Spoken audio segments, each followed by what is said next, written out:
another episode of the Lakers Fast Break podcast. It's Gerlad Glassford coming right back at you here from Lakers Fast Break, Pop Culture Cosmos, Inside Sports Fantasy Football, and Game Source. Somewhere, I'm always picturing Joe Soro in the back of my head after I announce my own show, Pop Culture Cosmos, right there for you. But you can go ahead and support those shows. Plus also as well, LakersBall.com, LakerHolics.com.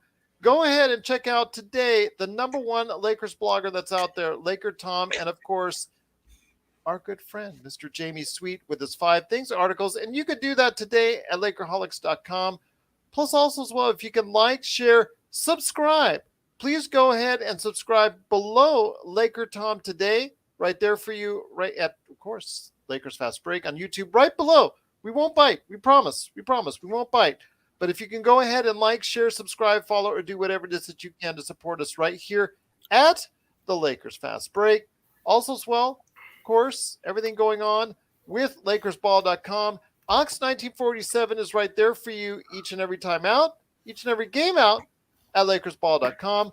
Plus our live watch parties now available each and every game, playback.tv/Lakers Fast Break. Once again, that's playback.tv/Lakers Fast Break. Go ahead and support us on all those platforms. Plus, if you want your lawn transformed into something much more beautiful than it is today, and you live in the Southern California area, please go ahead and support Sin Blades, Sinblades with the Y.com. And if you could do all that, plus our good friends at the Hoopheads Podcast Network, it is sincerely appreciated. Well, if you were part of our live watch party on playback.tv, you got to see some smiles in the first half with a very, very good performance with the Lakers needing to go ahead and sweep the weekend in San Antonio. Mission 1 accomplished as the Lakers with a very strong first half and a very strong closeout to the game. We shouldn't talk too much about the third quarter because they are the absolute worst team in the NBA right now in the third quarter. That's actually backed up by stats. If you want to go ahead and check that out on StatMuse. So unfortunately, after a strong 18-point lead, which they actually built up to 20-point lead in the first half, it actually got shrunk down in the third quarter with another poor performance in the third quarter, got down to as much as 3. And actually the Spurs had a chance to tie.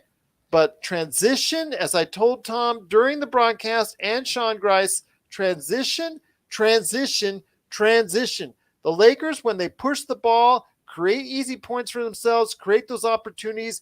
Yes, a lot of turnovers today, especially by LeBron, but still, a lot of turnovers, yes, but a lot of transition. We'll take that if the running game is going like it was. And we were also worried about AD. How would AD be when LeBron came back? And for the first 3 quarters, he seemed not really integrated all that well into the offense. Kind of snuck up on us when he found out how good of a game he was having. But by the end of the fourth quarter, when it mattered the most, down the stretch, AD pulled through with some nice shots, 25 points, 15 rebounds, 4 assists, and 3 blocks. Not quite the big numbers that he had in previous games, but still, added on by LeBron James, 21 points, 8 rebounds, unfortunately 9 turnovers in his return back.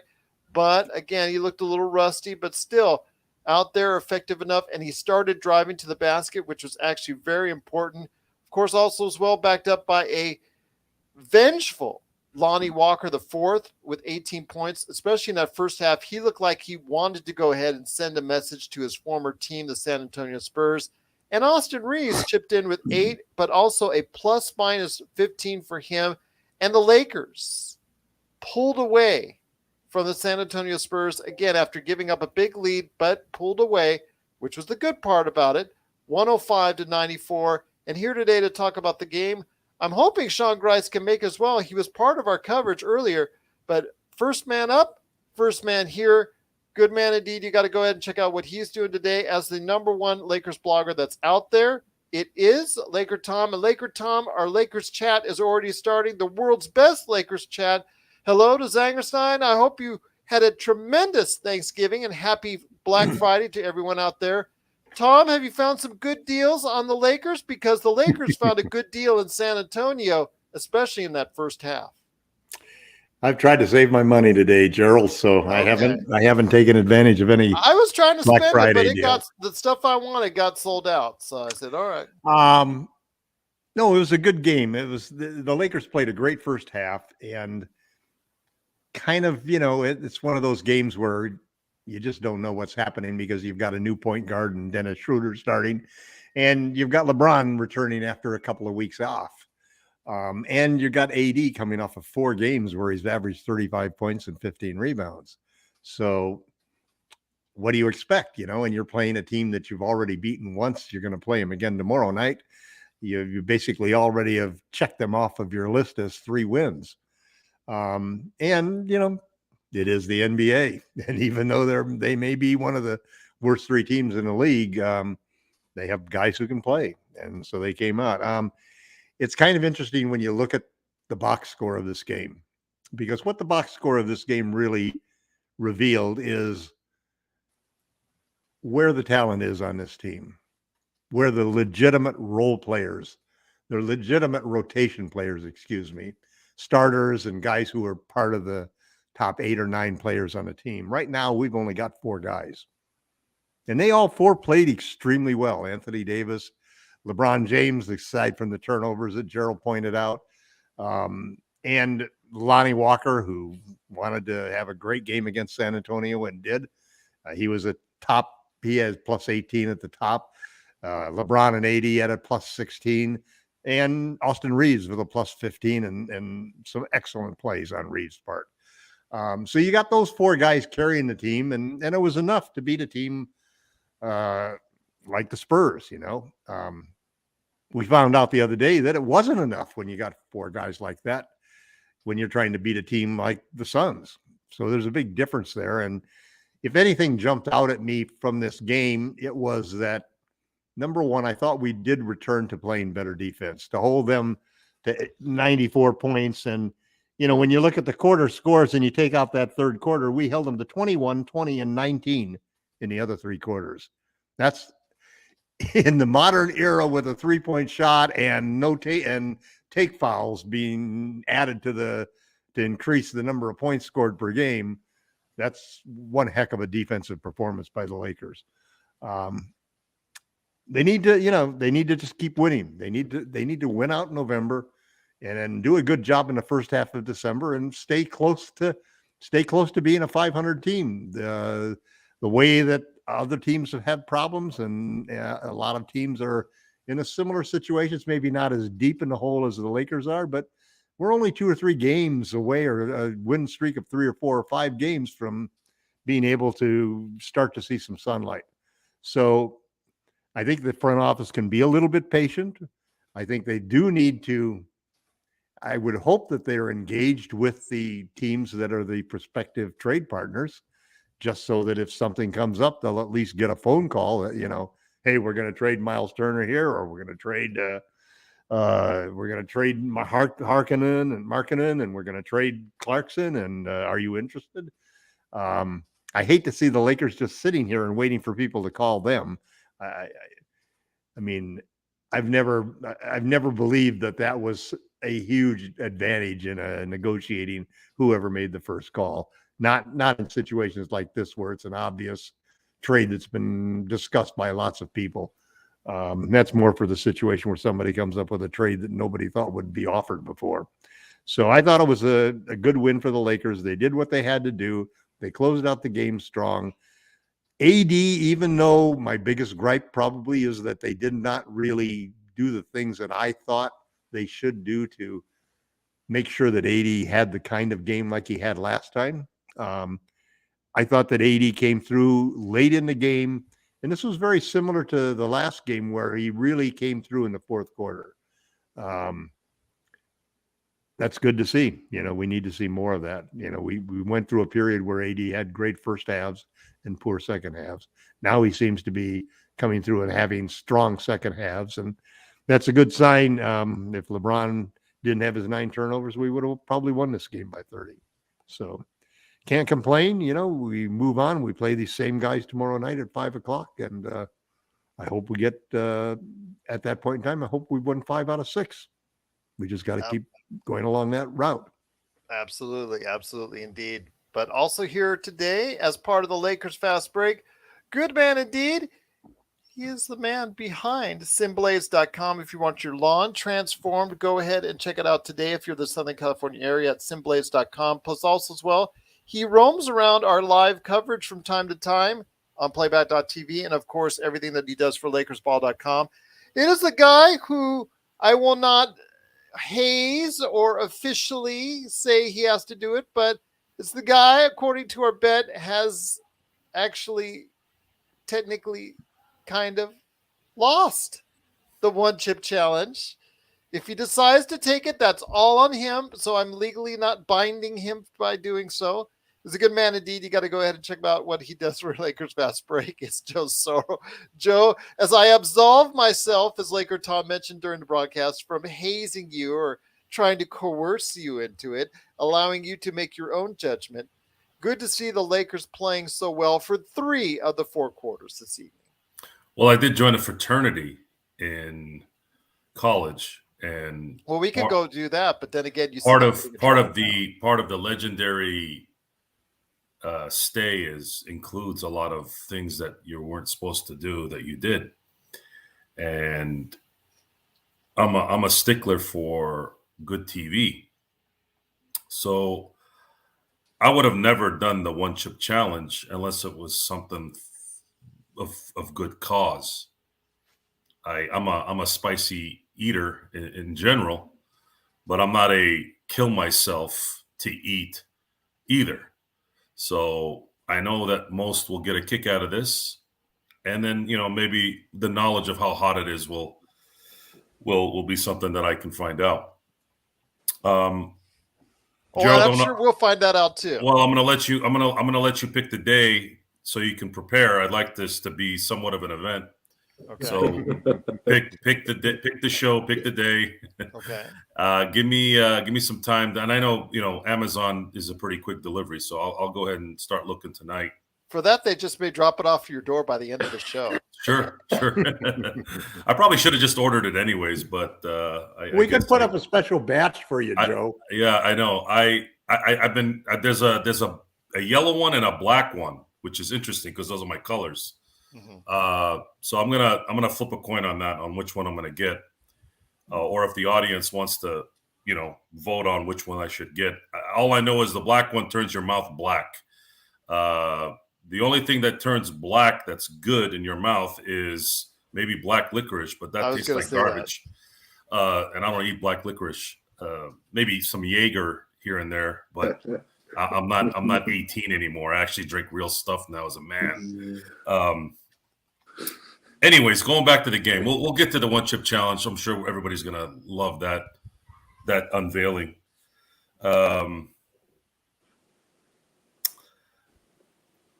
I'm trying to enjoy the Anthony Davis reckoning. It's something that you don't see too often, especially in the NBA these days, where you just watch a guy who looks like he isn't even trying to destroy you. It's a really, really, really beautiful thing to watch. I think we've all seen it to a degree. Kind of got a little bit of the short end of it because we had 2 different seasons with 2020. But I am going to try and enjoy what I'm watching with Anthony Davis because it's just a rare thing to watch someone master his profession in the way he does, and I'm just happy about that. And obviously, of course, number one, about the win. I didn't fear that we were going to lose this game even when they were down into a 2-point lead. The Spurs are not that good. I know that we held them to 94 points, Tom, but most of that was because they were missing shots. They almost looked like us at the beginning of the year. Yeah, agreed. They missed a lot of open shots, but I'll take it. I think we need some of these games so that we can get back on track. I did look at the schedule.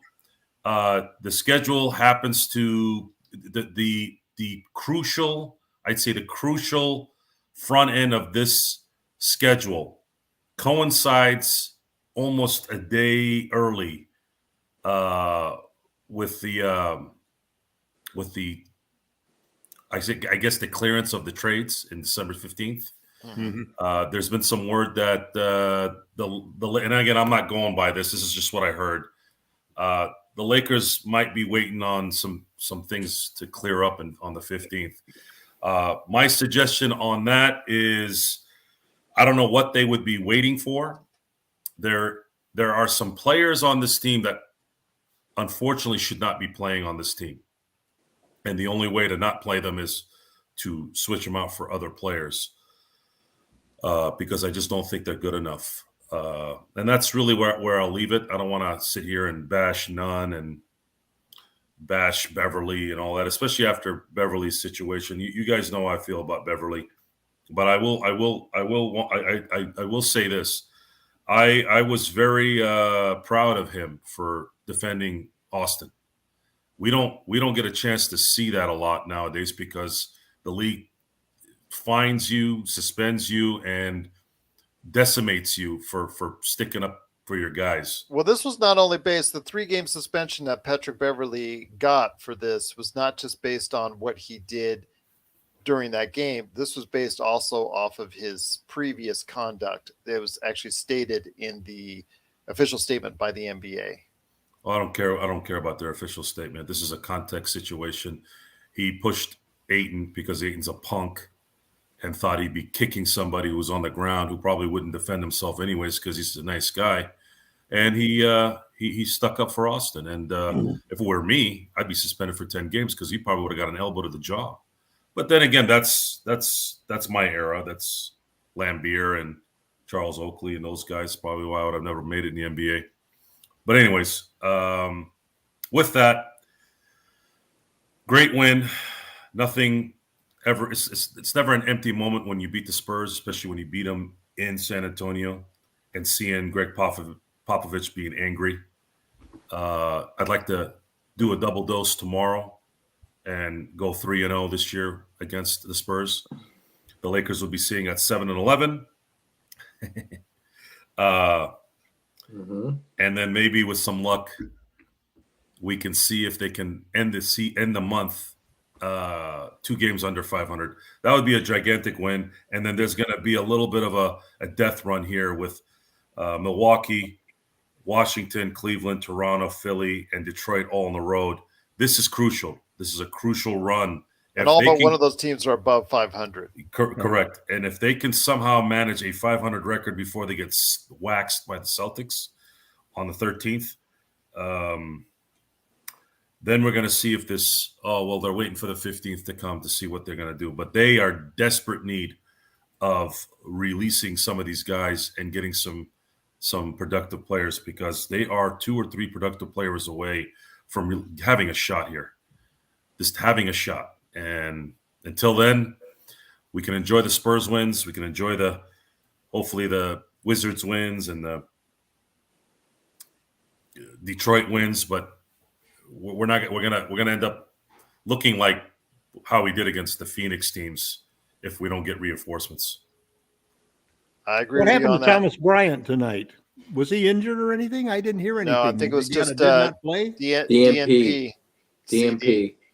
Wow, I wanted to, because Wenyen didn't have a good game, and I thought Wenyen was touching the ball almost everywhere he was going. I thought he was playing.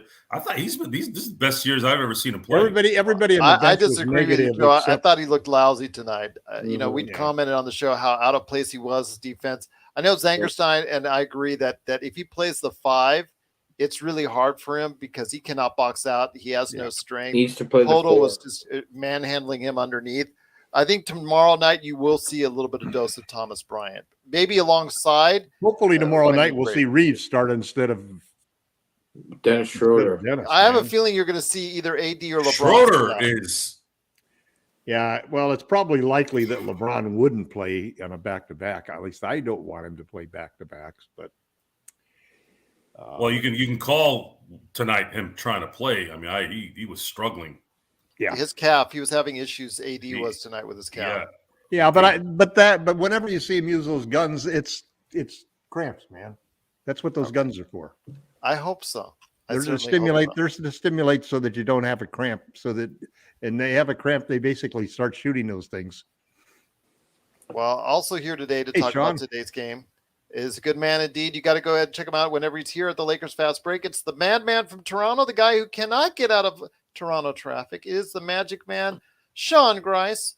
Sean, obviously we've spoken about the good with the Lakers, but with me, there's still an area of concern. That's something we brought up during our live watch party. Actually brought up the stats with StatMuse, because StatMuse.com says clearly the Lakers are the absolute worst team statistically in the third quarter. We managed to go ahead and Joe's words, using the 20-point scheme, the Joe Soro theory was in effect. 20-point lead, down to 3 with a chance to tie in that third quarter. Your thoughts on what they need to do to correct this, and if they don't, against good teams, it's going to be really hard to make up for those bad third quarters.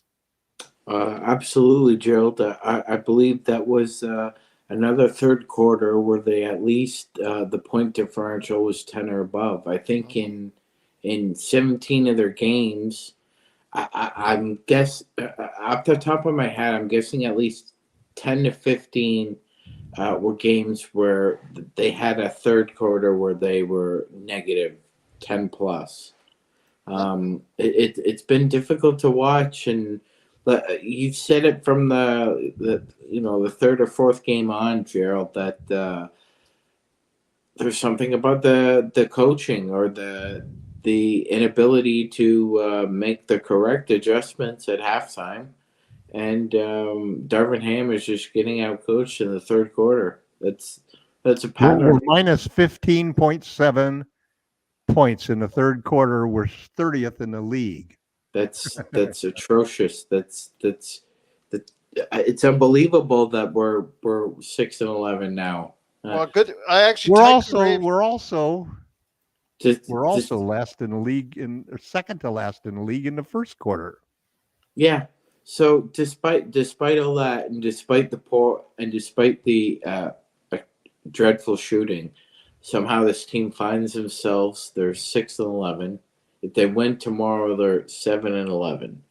That's, you could pretty much build some momentum off that. I know it looks like a jackknife coming at you with the Bucks and the Cavs and the Raptors, but you never know night to night in the NBA. Some guys just think they can take the night off, and it's going to be an easy W. But I've been to enough basketball games in my life and seen enough to know that you just never know night to night. And I just think that look, we talked about it. Tomorrow is just as a must win as tonight was.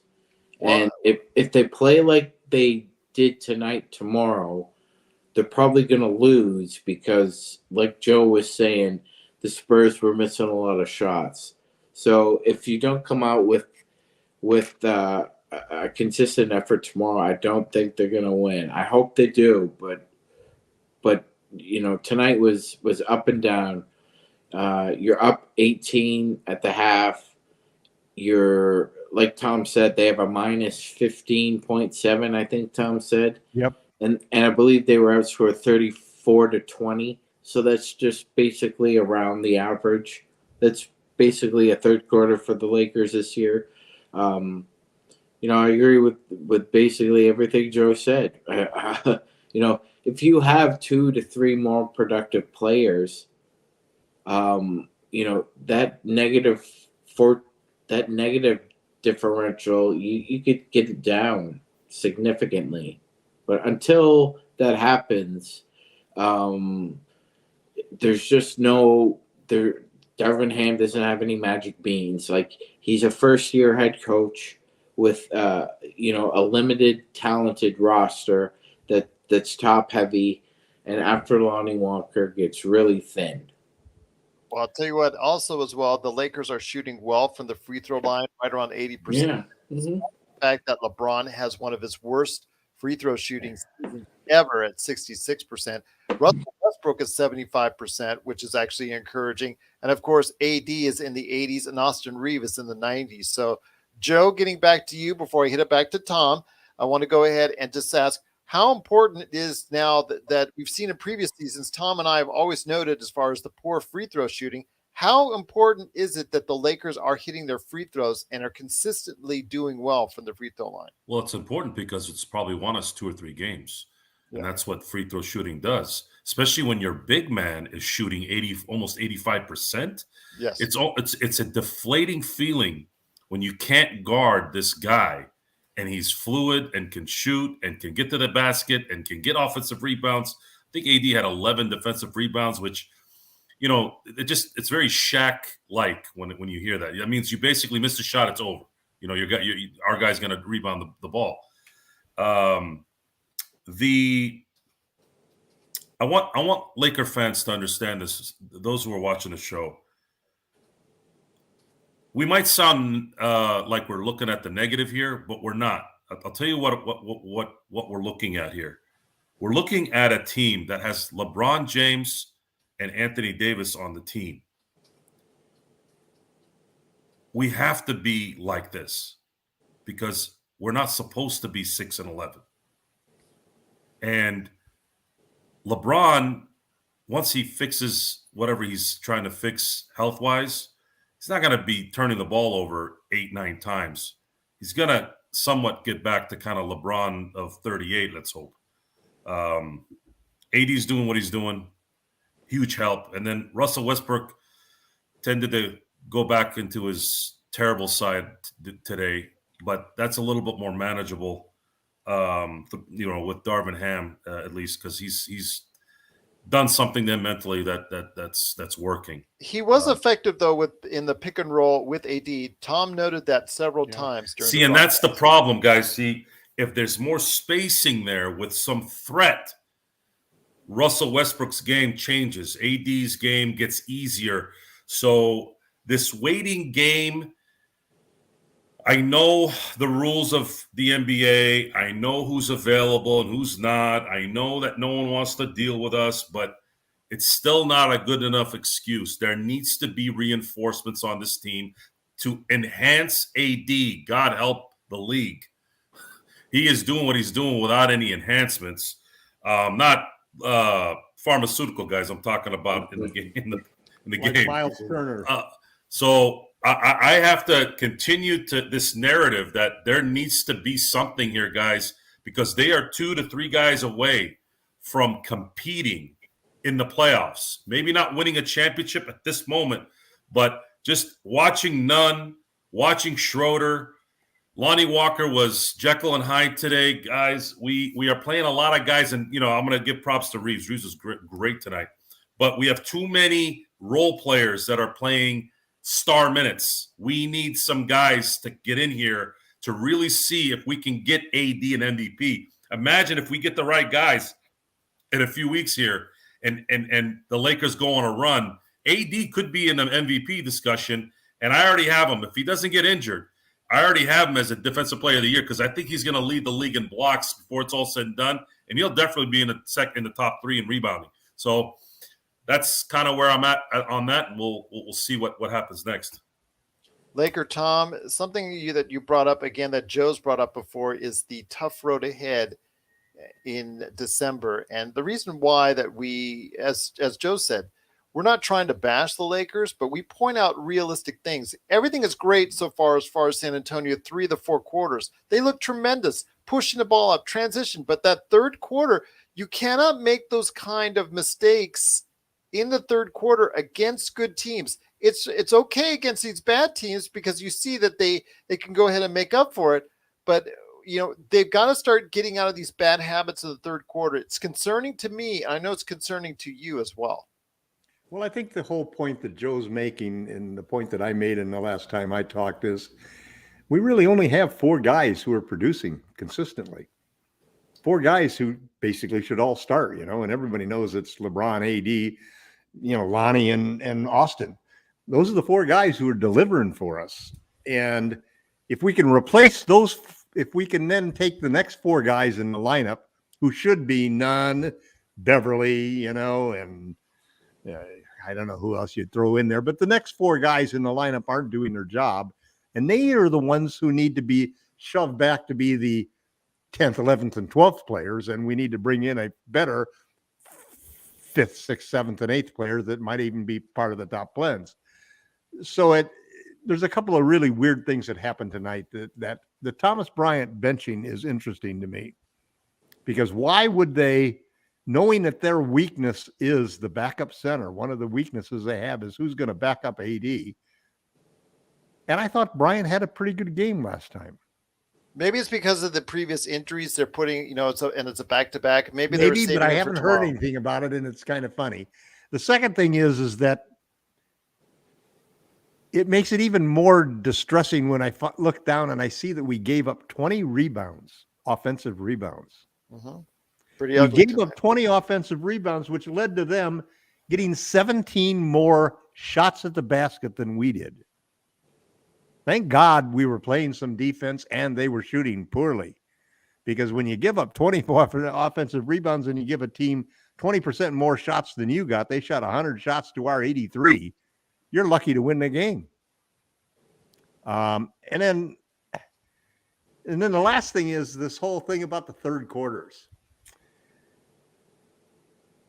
Compare that with the second quarter, because while you guys were talking, I took a look at the second quarter. The Lakers have the best second quarter stats of anybody. Their net rating is 21, best in the league. Now think back to the second quarters that we've seen us have. We saw some comebacks in the second quarter that were really impressive, just as much as we've seen us fall apart in the third quarter. I found it interesting that Darwin Ham has been exchanging messages and texting, with the former coach of the Utah Jazz and getting help there. Quinn Snyder? Yeah, Quinn Snyder. And what's fascinating about it is Quinn is doing it pro bono. So he's just really asking Darwin questions and helping him, and they both were on Mike Brown's staff, and they both were under all four assistant coaches under Mike Budenholzer are all head coaches now. Yeah, and Mike Brown's not doing a bad job, is he? Yeah, not bad at all. But anyway, what's interesting about it is that I think, the one thing that Darwin had is he had control over choosing his staff, and he did not bring in an experienced coach. And a lot of people could understand why. You want Quinn Snyder sitting there as the associate coach. If you run into a tough stretch, it's pretty easy for them to say, kick that guy out and move a guy up, man. And but I think there's at times that we need somebody, because when I look at the 21-point second quarter advantage versus the 17 negative third quarter advantage, it tells me something that the other veteran coaches are making adjustments at halftime that we are not covering. I mean, that's the only way you can interpret this information. And so to me, my first comment when I read the story about Quinn Snyder was, why don't we offer Quinn a job, man? I mean, you can just keep the job until Pops retires and you take over the Spurs, man. It'll come in as a consultant even. So you don't. It all depends on his contract. Remember, it all depends on his contract. Yeah, he's getting paid by somebody else already. So maybe would you like to get paid this for sitting on your lawn, or would you like to get paid this? Just give him a ticket next to the bench, man. Give him a season ticket, and bring him in. And I also think out of respect, I unless you're looking for a new head coach, I wouldn't offer him a position. Yeah, no, there's definitely that whole issue there that you don't want to undermine the head coach. Well, it would be nepotism because he actually was an assistant coach for the Lakers. Yes. No, but it does say something about the fact that Ham needs to either learn fast and get better, or B, next season they will force him to, bring in somebody with some experience. After all, we've got our top 3 coaches here. Ham, the guy from Atlanta that he brought up, I can't remember his name, and Phil Handy. All 3 of our top coaches are development guys. They're player development specialists. They're not defensive or offensive specialists. They're really designed to work with a young team. And then they got them a young team to work with. And some of the players have done well, and some of them have, like I think Troy Brown, for example, and Thomas Bryant. And if he was the 11th and 12th guy on this team, that would be great. But when they're the 4th and 5th guys on this team, like Joe says, that's not enough to cut it. We need to upgrade the roster and shove back, just shove back so that we need 8 guys. Every team's got to have 8 men, because that's the rotation you're going to play in the playoffs. Unless you're an unusually deep team, you're going to go with 8 guys, because that gives everybody a good solid 20 plus minutes a game. Everybody gets in rhythm, and you limit the amount of time that the second half, the worst half of your roster plays. That's how you win in the playoffs.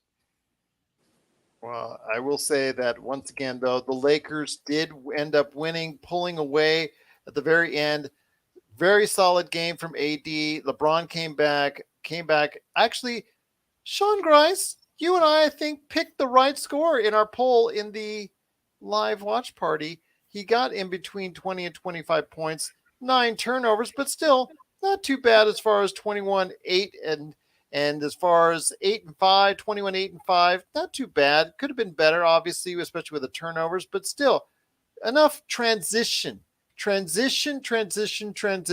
long as this team has a lot of transition in points, they can stay within anyone and can stay in games a lot better than when they're in the half-court game. 100%, Gerald, and I'm not sure if they've released it yet, but I'm sure we'll find out that I think he'll be DNP tomorrow. I think it'll be rest. So he looked a little rusty, but I mean that's to be expected. He's 37. He'll be 38 in a few weeks. Got better as the game went on, though.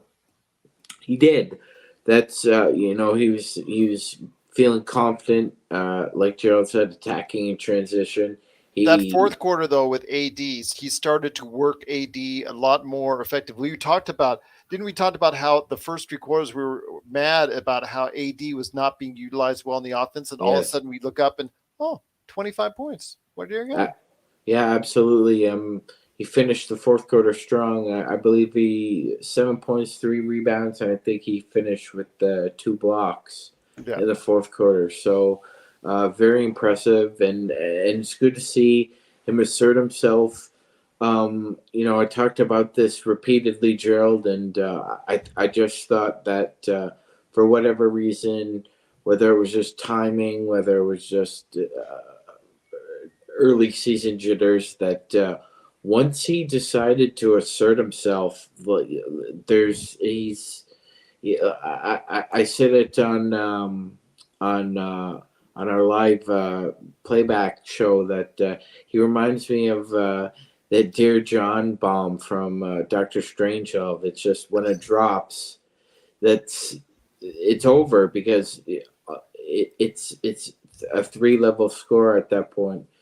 He can hit from 17 to 20 feet. So what do you try and do?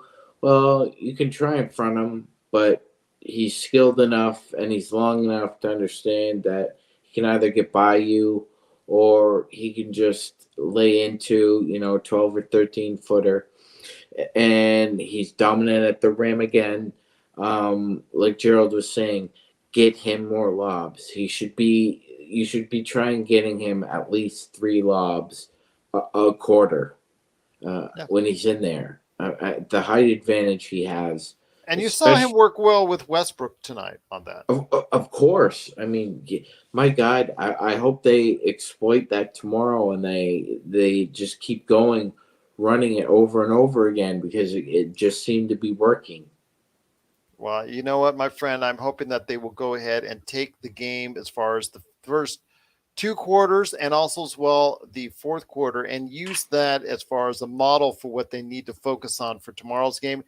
Most likely LeBron will be sitting out. I mean, we don't know that for sure yet, but either him or AD are going to probably be sitting out tomorrow back to back just to make sure that they're okay going forward. But once again, the Lakers do go ahead and win 105-94. Joe will be taking the one chip challenge in the future. But before we head on out, my friend, I wanted to go ahead and give some special notifications to some good folks out there on Twitter. Evolving Cause, much appreciated as far as what you do to support our cause here at the Lakers Fast Break. Zangerstein, you've been incredible in the chat room. Everybody as far as the chat room where we have such a great time. The best Lakers chat room that's out there. Tycoon Rave as well. You've been awesome so far in the chat. But Joe, focusing in on what we need to do to finish out the weekend strong, thinking that we're probably going to have one of our stars out for the lineup for tomorrow. What do you think the Lakers need to do to consistently go ahead and do well over the course of 4 quarters tomorrow? Continue to play. They had 21 turnovers tonight. Yeah. If they cut those to 11, even if they shoot a little worse, I think they win the game. Mm-hmm. We can talk about spacing all we want. Why this opened up here, why this opened up there. Why did LeBron start playing well in the fourth quarter? Well, if you watch the flow of the game, when LeBron is playing hardened ball, he usually is lousy. At least he has been this year. Petting my cat has noted that on several occasions, yes. And correctly so. Yes, I will cite petting my cat on that one. Team replay, hashtag team replay. Yes. And you saw it tonight. This is not something you need to really document. You can see it with your own eyes. Basketball, again, is not a complicated game. We know LeBron's strengths. We know his weaknesses. AD has shown weaknesses before this year, or even at the beginning of the year a little, but he has been showing no weaknesses the last 2 weeks. Go ahead, Sean. Bangerstein, I guess, left a comment that you want to respond to. Is that correct, Sean? That's correct. I understand what Zanger is saying, that because you have a collapse of defense in the paint when Anthony Davis is driving or in flight. But the difference is that when he's aggressive, the fouls are called. That's the big difference. When he is aggressive, the fouls are called, and then at that point, the defense has to respect the fact that if they do collapse, not only is he probably going to get the lob, but it's going to be an and one. Like when I was talking earlier about him being special, that's the difference. That's the next level. It's a guy who finishes 3-point plays. It's a guy who demands 3 or 4 guys in the paint, and he's still able to finish or make an opportunity for his guys. So that's the level he's playing at. So I think that while Zanger's correct, if he's passive, that's correct. But he's over the past 10 days, he's been nothing short of aggressive, and you just need to. There's an old saying, it's called "feed the beast, feed the stud." That's what you do. You keep releasing the Kraken until somebody tries to smite him down. Yeah, so Seattle released the Kraken tonight on the Golden Knights, unfortunately for me. But I will say that tomorrow night, you know what? Actually, I wouldn't be surprised though, Joe and Sean. I know LakerTom's out right now, but I wouldn't be surprised if we see AD the one that sits down. No. I would ride the Lightning with him. I know I would too, but you I'm don't just sit saying. Secretariat. No. I would ride the Lightning, man. Yeah, you don't mess with that. First of all, AD is a 29-year-old in his prime player. This is not a 37-year-old. I'm not. I'm just saying that's a possibility. First of all, I don't think that's going to happen. You would get destroyed if you're Darvin. If I'm a media guy there, I would seriously be aggressive and asking Darvin Ham what you're doing. Yeah. You can't do that. LeBron, okay, I got it. Okay, well, because the reason why I'm saying is he just quoted to Dave McMenamin on if he'll play the second leg of the back-to-back tomorrow. The fact that we're asking that question goes to show you how soft we've become. Well, hold on, quote unquote. There's a strong possibility I'll play tomorrow. I just sat out 2 weeks. I'm good. Who said this? LeBron. Oh, well, I didn't think about LeBron sitting either. I get it if they did sit him, but you're not letting any continuity build here. Sorry, I know he's old, but we need some continuity, and there isn't any at the moment. Yeah. LeBron needs to stop with the turnovers. He is a smarter player, at least from what he tells us. Sometimes he does some plays I don't get. That's not a athleticism issue or a old age issue. It's something's not clicking above the neck issue. Turnovers are detrimental against a good team. It's easy to do these things when there's a team that's not good and not shooting well, which is what the Spurs did tonight. We're still a bad team record-wise, so sitting here and saying that the Spurs are bad is kind of funny. I was kind of thinking that during the game. I'm like, well, we're a 5-11 team. What are we complaining about?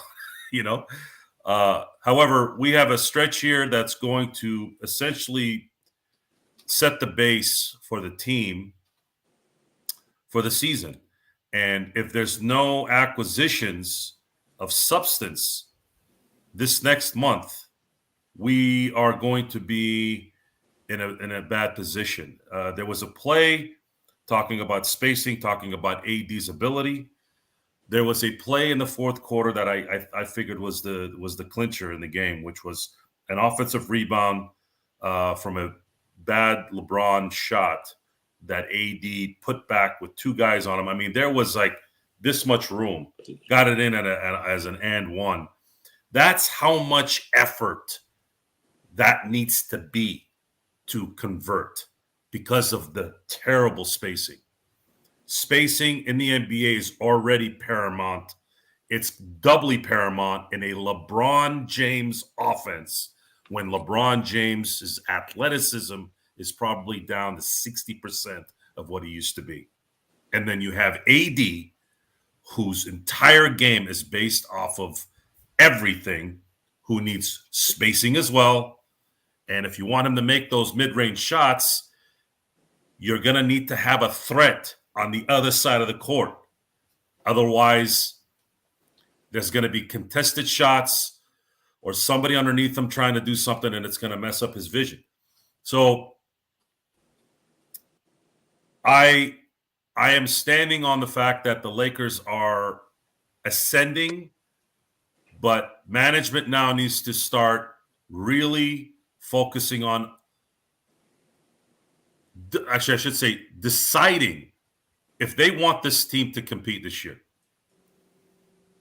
If they don't, they will not make an acquisition. They will run the team for what it is, and we will have a wasted Anthony Davis season. Because Anthony Davis, barring an injury, will be a first-team All-NBA, a top 3 MVP, and quite possibly a Defensive Player of the Year this year. And if you don't take advantage of that, you are a fool. And you should be not only fired, but never work in the NBA again.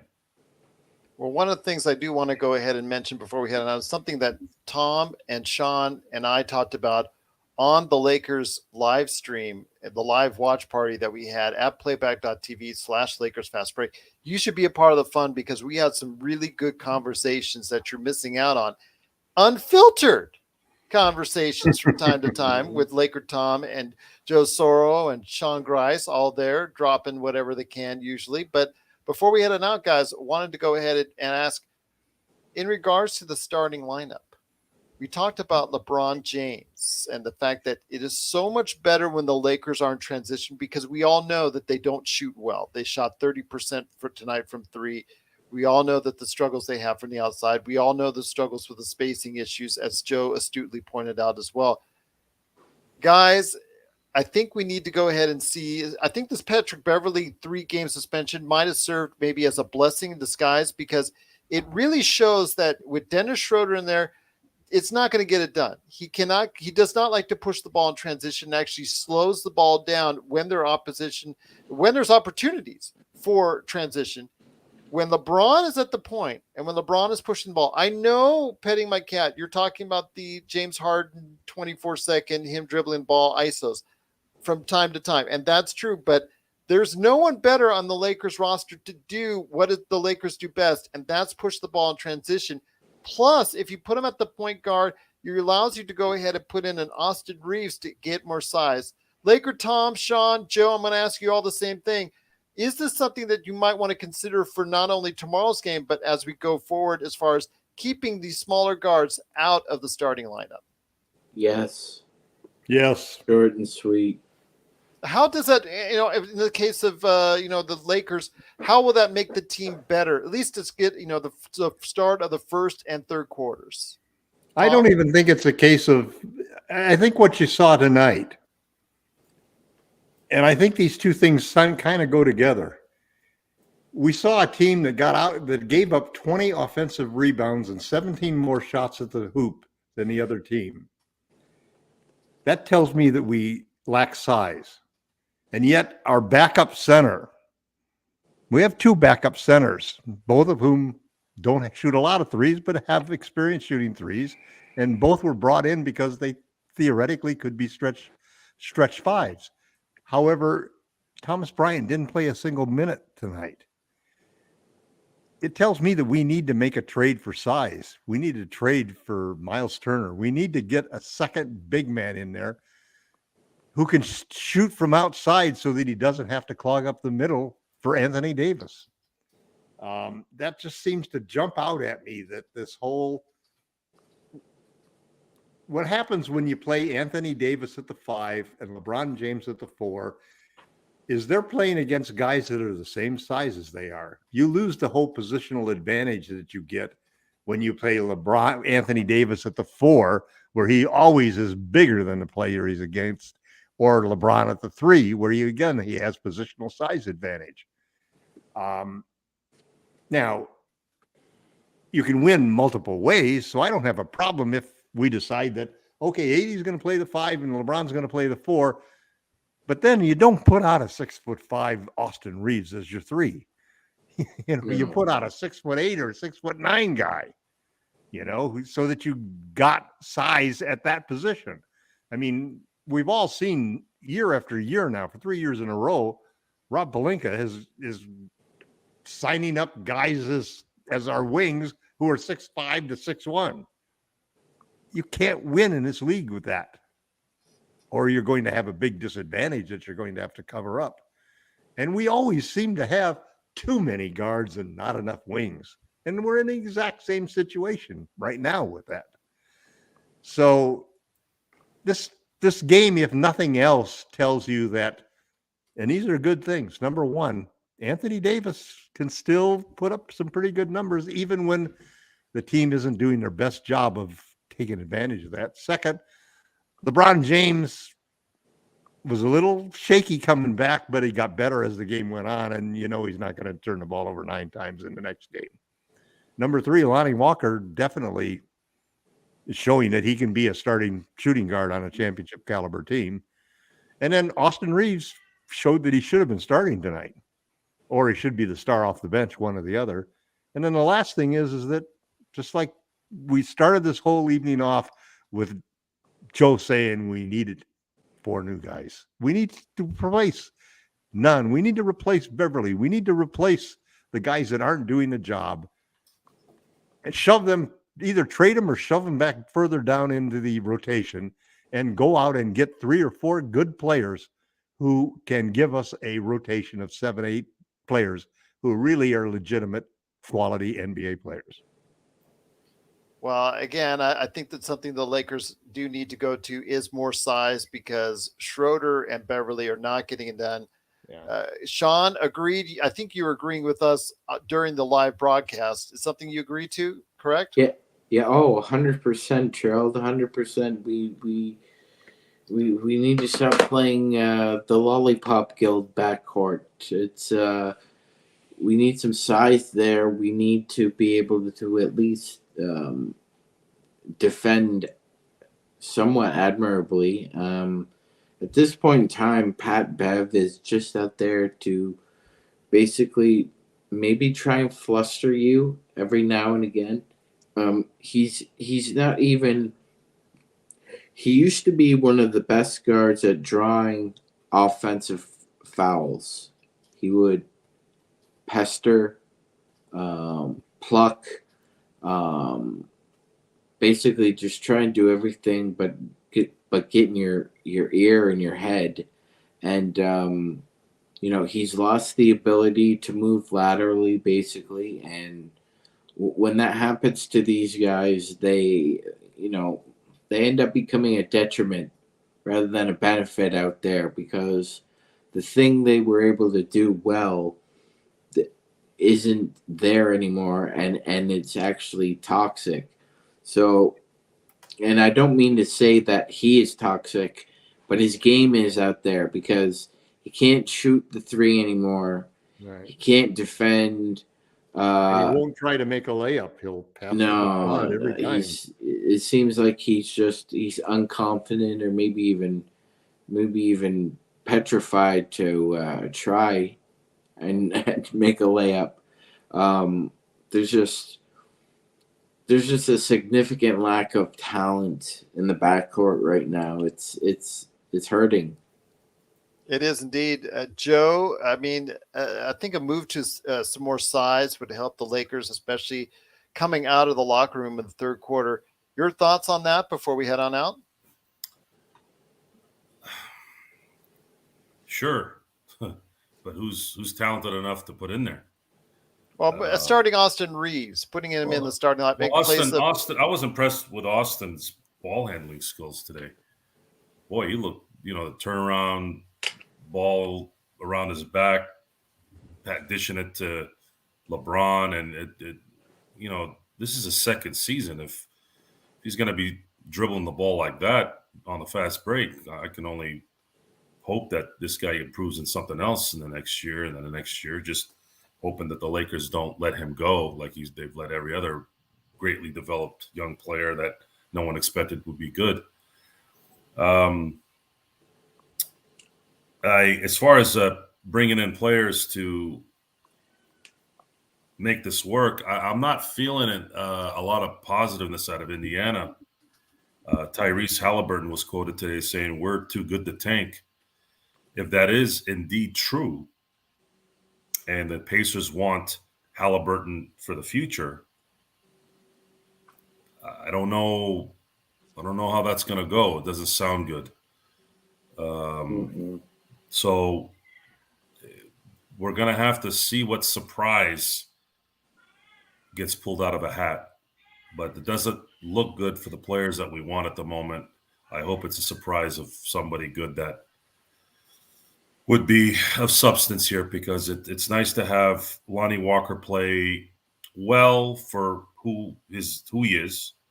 And when I say who he is he's a role player. Role players are going to have good first halves, bad second halves, a good second half, a bad first half, sometimes a bad game, sometimes a really good game. That's why they're role players. But this team needs consistent role players in the starting lineup. Lonnie Walker is a starter by default.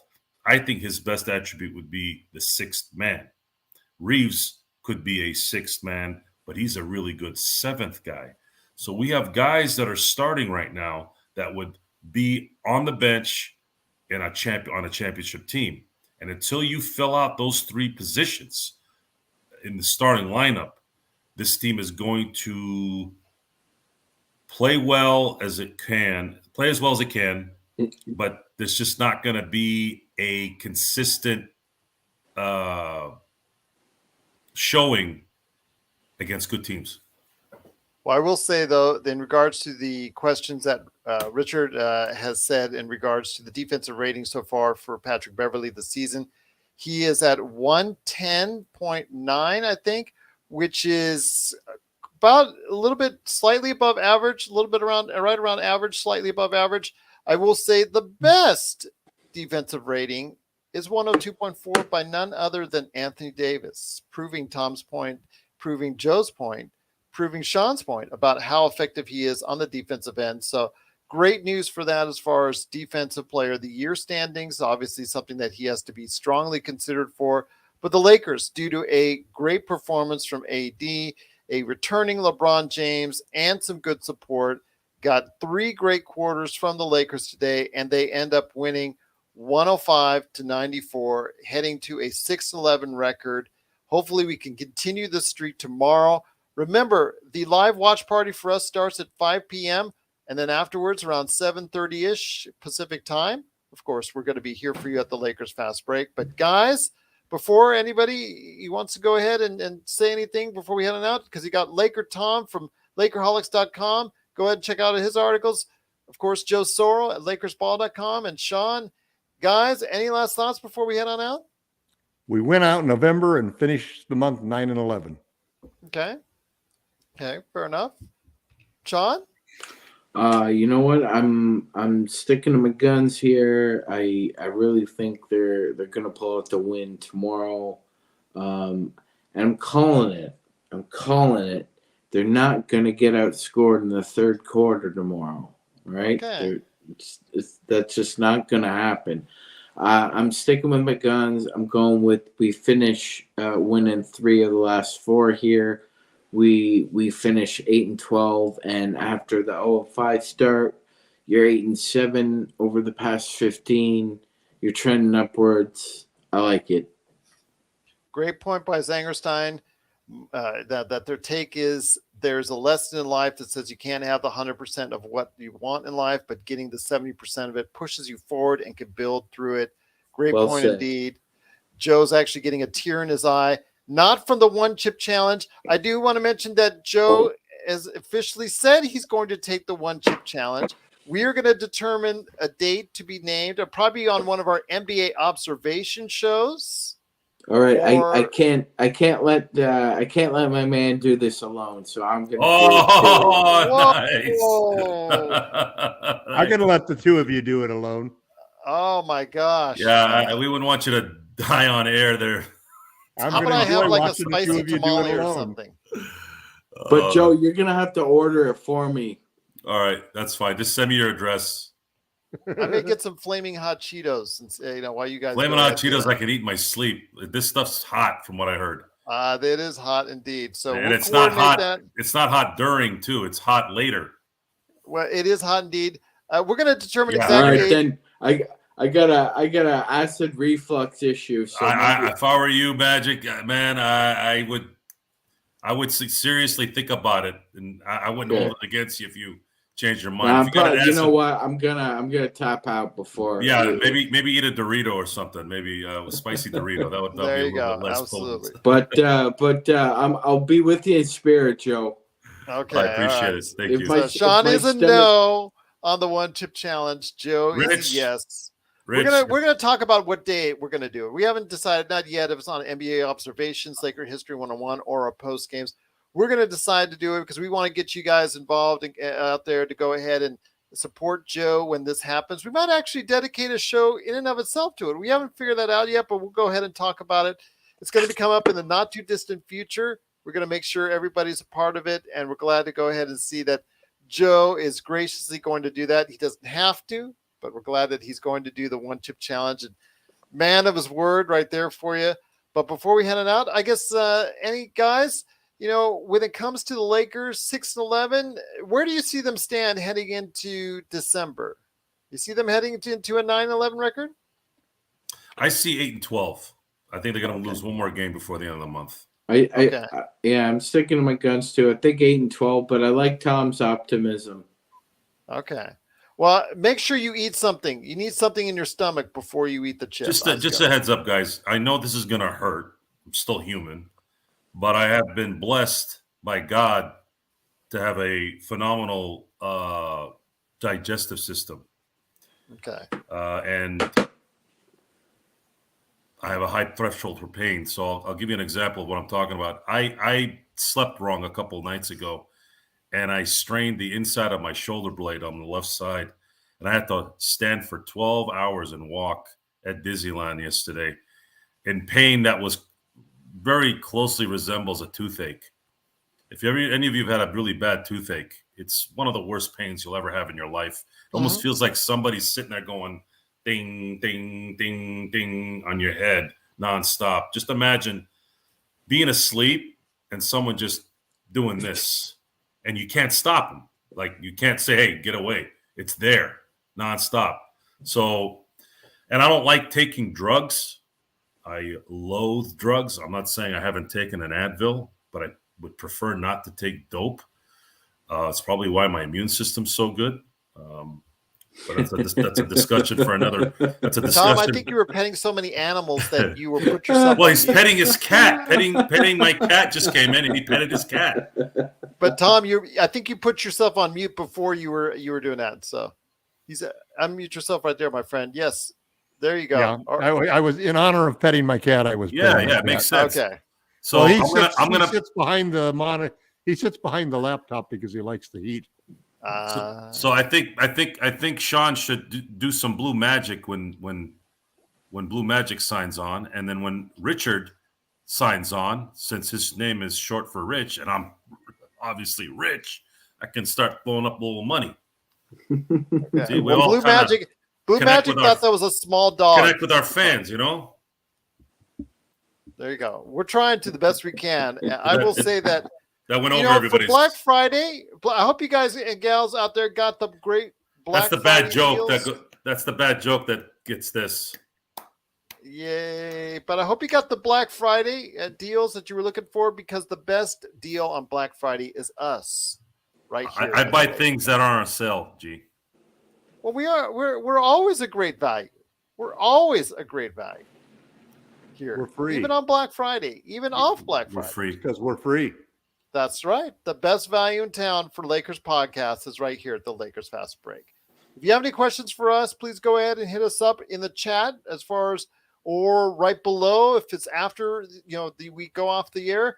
But please go ahead and subscribe so you get the latest notifications on when we go live on the air. Please subscribe on YouTube. We need all the subscribers we can get, and it's much appreciated if you do. Go ahead and follow us on Twitter at Lakers Fast Break. Evolving Cause has been great for us. Mask Up. Just truly appreciate all the support you give us there. And of course, if you have any questions the old-fashioned way, you can always email us. Like we got a great email the other day, and we responded to it as well. So appreciate that great email, LakersFastBreak@yahoo.com. Well, once again, the Lakers do win 105-94. We'll be back to do this again tomorrow. Will it be 2 for 2 in San Antonio? Will they like going ahead and being right there on the riverfront, going ahead and having a great time at the expense of the San Antonio Spurs? We'll go ahead and find out. Appreciate it so much. Petting my cat, Howard Hill, Richard Zangerstein, you've been incredible in the chat room. Blue Magic, everybody, Tycoon Rave, everybody in the best Lakers chat room that's out there. We truly appreciate you being part of it. Hope everyone had a happy and safe Thanksgiving, a tremendous Black Friday, and got all the good stuff, because unfortunately I didn't get it. Unfortunately, they sold out of what I was looking for. But hopefully there'll still be good things happening to you this weekend, and the Lakers as well, if you return to us on Saturday right here at the Lakers Fast Break podcast. One chip challenge, Joe. Yummy, yummy. Looking forward to it.